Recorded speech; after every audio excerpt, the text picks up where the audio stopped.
الحمد لله والصلاة والسلام على رسول الله أما بعد قال الله تبارك وتعالى في كلامه المجيد وفي فرقانه الحميد أعوذ بالله من الشيطان الرجيم بسم الله الرحمن الرحيم ولتكن منكم أمة يدعون إلى الخير ويأمرون بالمعروف وينهون عن المنكر প্রিয় মুসলিম উম্মাহ আমরা আজকে আলোচনা করব দাওয়াতের কিছু গুরুত্বপূর্ণ মূলনীতি ও দায়ের গুরুত্ব।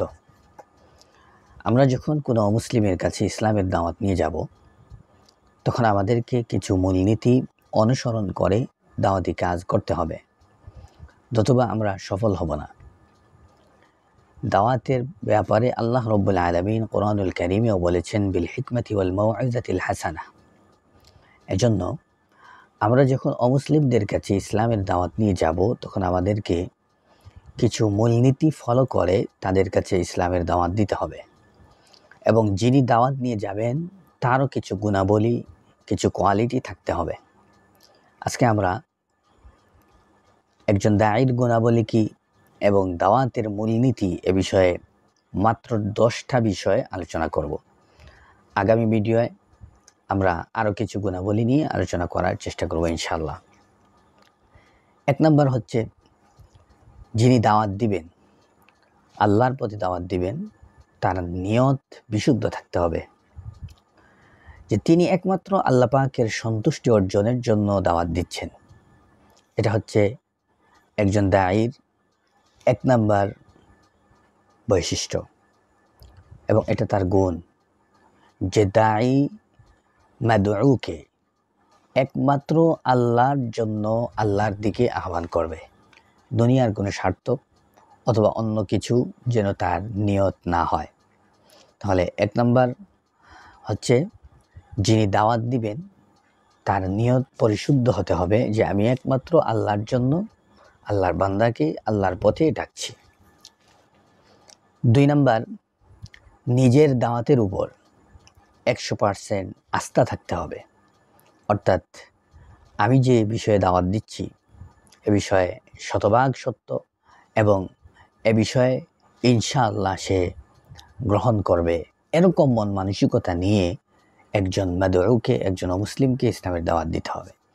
আপনার নিজের ঈমানের উপর, নিজের আমলের উপর অথবা নিজের দাওয়াতের উপর যদি নিজেরই কি না থাকে, যে ভরসা না থাকে যে আমার দাওয়াতে কাজ হবে কিনা, তাহলে কতটুকুনি কাজ হবে। এজন্য আপনি নিজে এ বিষয়ের উপর 100% শিওর থাকবেন যে ইনশাআল্লাহ আমার দাওয়াতে কাজ হবে। 3 নম্বর, বিশেষ করে হিন্দু ও খ্রিস্টান ধর্মের মানুষদেরকে যখন দাওয়াত দিবেন তখন তাদের বিভিন্ন গ্রুপ সম্পর্কে এবং তাদের আকীদা সম্পর্কে আপনার ধারণা থাকতে হবে। হতে পারে সেটা হিন্দুদের মধ্যে যেমন সনাতন আছে, ইসকন আছে, আবার হিন্দুদের মধ্যে তাদের ধর্মীয় কিতাব অনুযায়ী, বই অনুযায়ী তাদের মধ্যে মৌলিক 4টা শ্রেণী আছে। তো এই সম্পর্কে আপনার ধারণা থাকাটা ভালো। আপনি যদি ইসকনদের আকীদা কি, তারা কি মনে করে, এবং সনাতন ধর্মের যারা নিজেদেরকে দাবি করে তারা কেমনভাবে তাদের ধর্ম পালন করে, খ্রিস্টানদের মধ্যে ক্যাথলিক যারা তাদের বিশ্বাস কি, প্রটেস্ট্যান্ট যারা তাদের বিশ্বাস কি, এরকম আরও অনেক গ্রুপ আছে। অর্থাৎ যে বিষয়ে, যে ধর্মের মানুষকে আপনি দাওয়াত দিবেন সেই ধর্মের সে যে গ্রুপের হবে, যেমন মানসিকতা লালন করবে সে বিষয়ে আপনার ধারণা থাকা চাই, নতুবা আপনি দাওয়াতে ফলপ্রসূ কোনো ফায়দা অর্জন করতে পারবেন না। 4 নম্বর, খুব হিতাকাঙ্ক্ষিতা ও মহব্বতের সাথে স্থান, কাল, পাত্রভেদে প্রয়োজনীয় কথা বলতে হবে। আপনি তার খুব হিতাকাঙ্ক্ষী, যে তার দরদি হয়ে আপনি তার কাছে এসেছেন, এখানে আপনার কোনো ফায়দা নেই। আসলেই তো তাই, কেউ যদি ইসলাম ধর্ম গ্রহণ করে তাহলে তারই তো ফায়দা। হ্যাঁ, রাসূল সাল্লাল্লাহু আলাইহি ওয়াসাল্লামের হাদিস দ্বারা পাওয়া যায় যে কেউ যদি আপনার দাওয়াতে ঈমান গ্রহণ করে তাহলে আপনার পুরস্কারের কথা সেটা ভিন্ন, কিন্তু এই ঈমান আনার দ্বারা তার যে উপকার সেটা তাকে বোঝাতে হবে। আপনি যদি কাউকে দাওয়াত দেন, সে যদি ইসলাম গ্রহণ করে তাহলে সেই তো লাভবান হলো। তো তার প্রতি হিতাকাঙ্ক্ষী হয় যে তুমি পরকালে জাহান্নামে জ্বলে যাবে, জাহান্নামে নিক্ষিপ্ত হবে, নরকে চলে যাবে, তোমার জীবন শেষ হয়ে যাবে।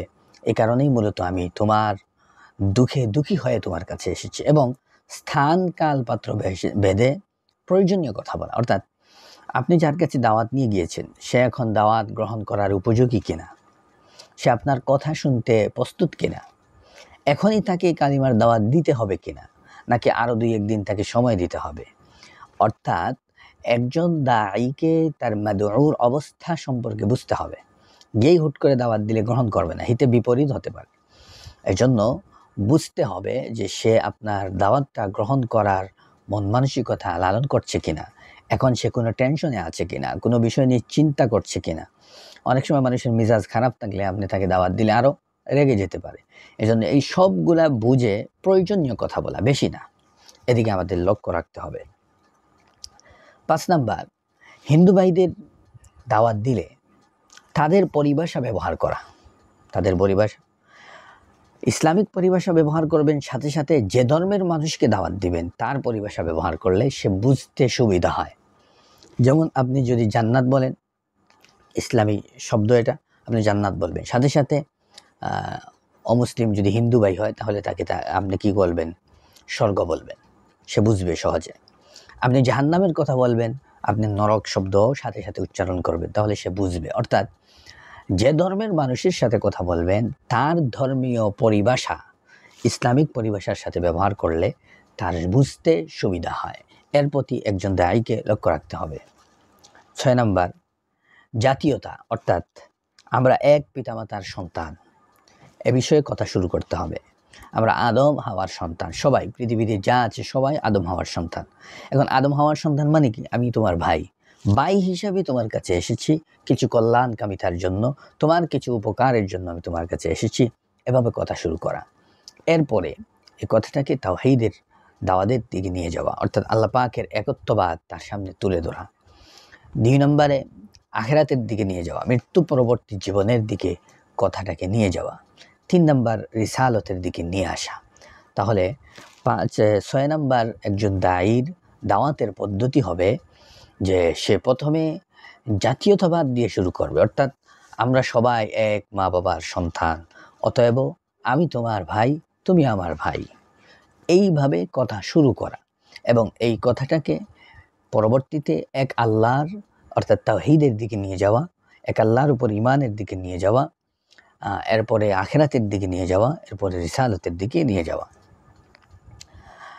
7 নাম্বার, দাওয়াতের পূর্বে প্রস্তুতি গ্রহণ করা। কেমন প্রস্তুতি? এটা এক ধরনের প্রস্তুতি হচ্ছে কাকে দাওয়াত দিবেন তাকে আগে নির্ধারণ করা, এখন তাকে গেলে পাওয়া যাবে কিনা, সে এখন ফ্রি আছে কিনা, অর্থাৎ এদিকেও একটা প্রস্তুতি নেওয়া। সাথে সাথে নামাজ পড়ে দোয়া করে আল্লাহর পক্ষ থেকে নুসরত নিয়ে এরপরে দাওয়াতের ময়দানে বের হওয়া। এটা হচ্ছে 7 নাম্বার। 8 নাম্বার, প্রমাণহীন কথা পরিহার করা। আপনি যে কথাটা বলবেন ইসলামে এর প্রমাণ আছে কিনা, অথবা তার ধর্মে সত্যি এটা আছে কিনা, এরকম প্রমাণ, যেই কথার প্রমাণ আছে, দলিল আছে, এরকম কথা উপস্থাপন করা। যেই কথার দলিল নেই এরকম কথা পরিহার করা। 9 নাম্বার, মাদউ, অর্থাৎ যাকে আপনি দাওয়াত দিচ্ছেন তার বুদ্ধির প্রতি খেয়াল রাখা, অর্থাৎ সে কতটুকুন শিক্ষিত মানুষ, সে আপনার কথা কতটুকুন বুঝবে। আপনি কোরআন থেকে বললে অথবা তার ধর্মগ্রন্থ থেকে তাকে বোঝালে সে কতটুকুন বুঝবে, এদিকে খেয়াল রাখা। সে যদি শিক্ষিত হয় তাহলে তাকে সেইভাবে বোঝানোর চেষ্টা করা, ধর্মগ্রন্থের রেফারেন্স দিয়ে বোঝানোর চেষ্টা করা। সে যদি অশিক্ষিত হয় তাহলে যুক্তির মাধ্যমে তাকে বোঝানোর চেষ্টা করা, এদিকে খেয়াল রাখতে হবে। মাদউ যেমন হবে তার দাওয়াতের পদ্ধতিও তেমন হবে। একজন বলেছিল যে আল্লামা তকি উসমানী দামাত বারাকাতুহুম, উনি আবার কেমন বড় আলিম, শুনলাম এত বড় আলিম কিন্তু তিনি তো আমাদের মতোই কথা বলেন, তো কেমন হাদিস, কোরআন হাদিস তো তেমন বলেন না, উনি মনে হাদিস পারেন না। কারণ তিনি তো সাধারণ মানুষের মাজলিসে যখন বসেন তখন সাধারণ মানুষ যেরকম বুঝে সেভাবেই বলেন। তো আলেম ওলামাদের মজলিসে যখন বসেন তখন তো শুধু কোরআন আর হাদিস দিয়েই কথা বলে। এটা হচ্ছে একজন দায়ীর গুণ, সে বুঝবে যাকে আমি দাওয়াত দিচ্ছি সে কতটুকুন বুঝনেওয়ালা, সে কোরআন হাদিস বুঝবে নাকি যুক্তি বুঝবে, যুক্তির আলোকে কথা বললে অথবা হাদিস, কোরআন এবং ঘটে যাওয়া ঘটনাগুলো তুলে কথা বললে সে বুঝবে, এটা বুঝে কথা বলা। এই জন্য যারা ওয়াজের মাহফিলে বয়ান করেন ওনারাও দেখবেন কোনো জায়গায় দেখবেন শুধু ঘটনা বলবেন। ঘটনার দ্বারা সাধারণ মানুষ ঘটনা থেকে শিক্ষা গ্রহণ করে বেশি। আলেম ওলামাদের মজলিসে কথা যখন বলবেন তখন রেফারেন্স দিয়ে আপনাকে কথা বলতে হবে। যাই হোক, মাদউ কতটুকুন বুদ্ধিমান এবং সে কতটুকুন গ্রহণ করতে পারবে এ বিষয়ে খেয়াল রেখে তার সামনে সে ব্যাপারে সচেতন হয়ে কথা বলা। 10 নাম্বার, দায়ী শুধু একজন মানুষকে আল্লাহর দিকেই দাওয়াত দিবে, অন্য কোনো কিছু দিকে না, এটা মনে রাখতে হবে। তাহলে এই 10টি গুণ যদি আমরা অর্জন করতে পারি, আরও অনেক গুণ আছে, পরবর্তীতে কোনো সময় আলোচনার চেষ্টা করব। তাহলে এই 10টি গুণ যদি আমরা যারা দায়ী আছি, আমরা এই 10টি গুণ যদি শিখে ফেলতে পারি এবং এর উপর আমরা আমল করি, তাহলে ইনশাআল্লাহ আমাদের দাওয়াত ফলপ্রসূ হবে। আল্লাহ আমাদের সবাইকে তৌফিক দান করুক, আমিন।